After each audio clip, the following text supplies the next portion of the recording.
What's up, Taiwan? I'm Ethan Liu with 10 minutes of news from here in Taiwan and around the world. Taiwan wants to bring its emissions to net zero by 2050.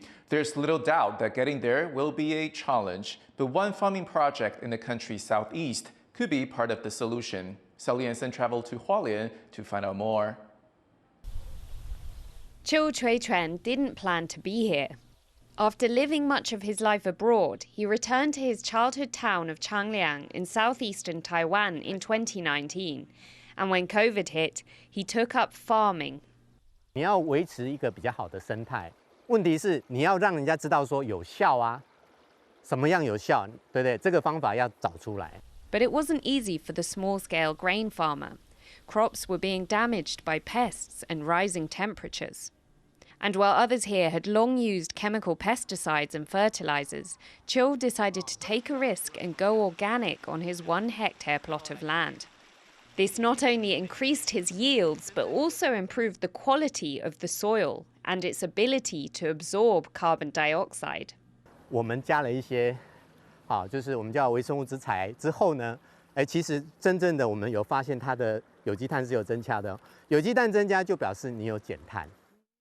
Together, plants and soils currently absorb around 30% of the CO2 emitted by human activities each year. To try and curb an accelerating climate crisis, countries around the world are looking to improve their soil's capacity to absorb those emissions. And that's the case in Taiwan, which emits more carbon dioxide per person than most Asian countries. But there are small-scale agricultural plots like Chiu's across the country, and their rich soils are now seen as key to meeting Taiwan's climate goals. Chiu and over 20 other small-scale farmers like him have joined an initiative aimed at restoring soil health. Collectively, their 150 acres of farmland are now internationally recognized by a carbon credits program, through which companies that emit carbon dioxide can compensate those who maintain strong carbon-absorbing soil.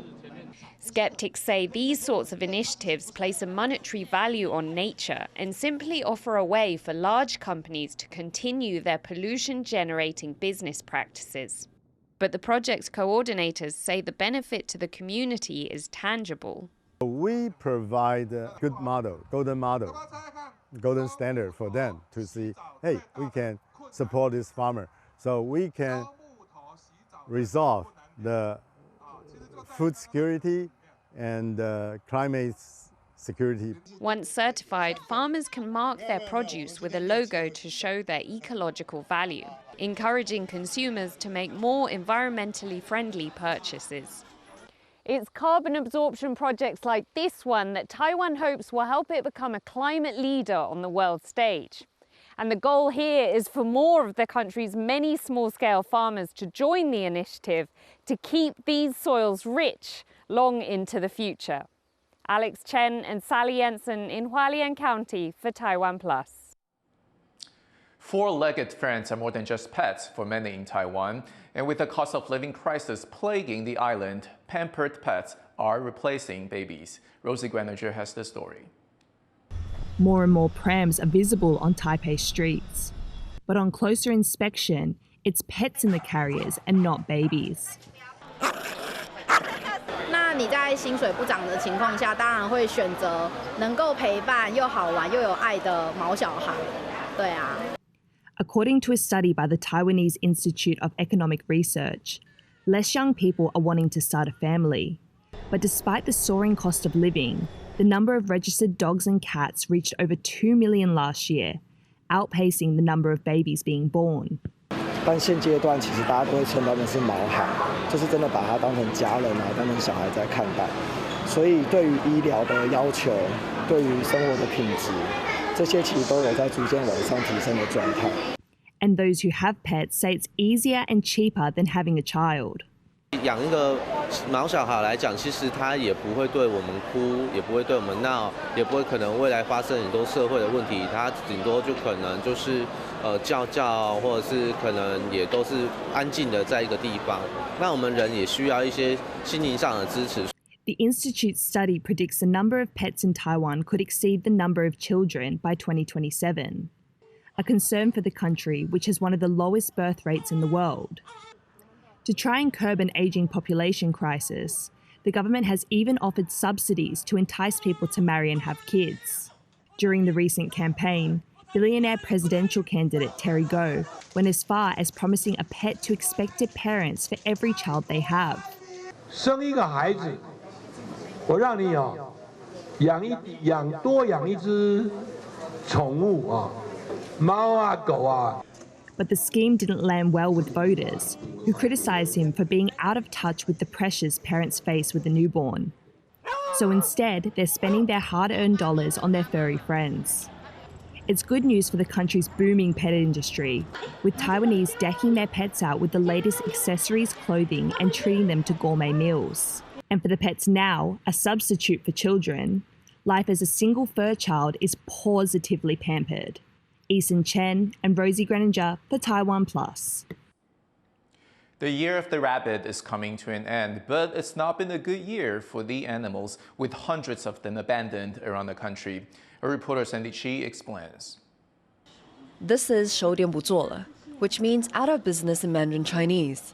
He's a fluffy little bunny adopted in the year of the rabbit and abandoned just after a few months. He's now in the care of the Taiwan Rabbit Saving Association. 它是我们从收容所的接回来的兔子，那它当时好像只有3个月左右的幼兔。In the months he's been with the association, staffers say this little guy has developed a cuddly, outgoing personality. But it's also become clear why he was abandoned. At less than a year old, 收店不做了 was abandoned because of problems with his legs, and he is just one of the over 200 rabbits here.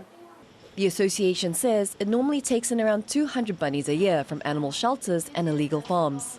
Many are also found abandoned on the streets and sent to the facility. But in 2023, the year of the rabbits, that number spiked to 350, far too many for the group to handle. 8、9月的这一段时间，我们的收容量已经爆满，就是已经没有办法再继续收容了。有很多的案件，我们没有办法提供直接收容的方式，我们会帮忙做就是送养的刊登啊、自助送养会这一些管道，帮忙这一些捡到弃兔的朋友，然后来做送养。The number of abandoned rabbits spiked in 2023 because people bought bunnies that year, believing that they would bring fortune and prosperity.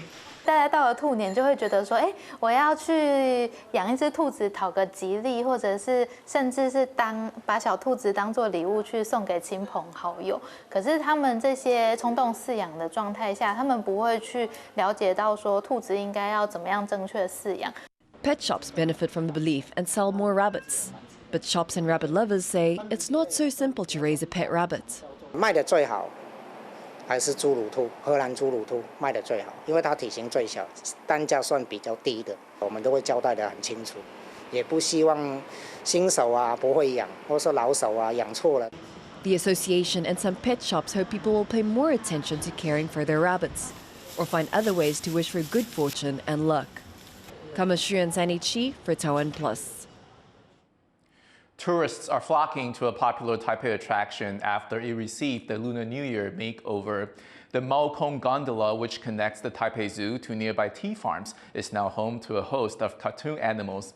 A local animal rescue charity created the design with a popular cartoon character featured on Taipei's metro. The city expects more than 20,000 people a day to ride the gondola over the lunar holiday. The cartoons have already proven a big hit with some smaller visitors. 我看到树懒，还有猴子，树懒看着都很可爱。我最喜欢猴子。Thank you for watching today's What's Up Taiwan. Before we go, shake off the winter gloom with this tradition. In the western Bulgarian town, Pernik hosts the annual Serva Festival to scare away bad spirits and bring good luck. I'm Ethan. You'll take care, and I'll see you next time.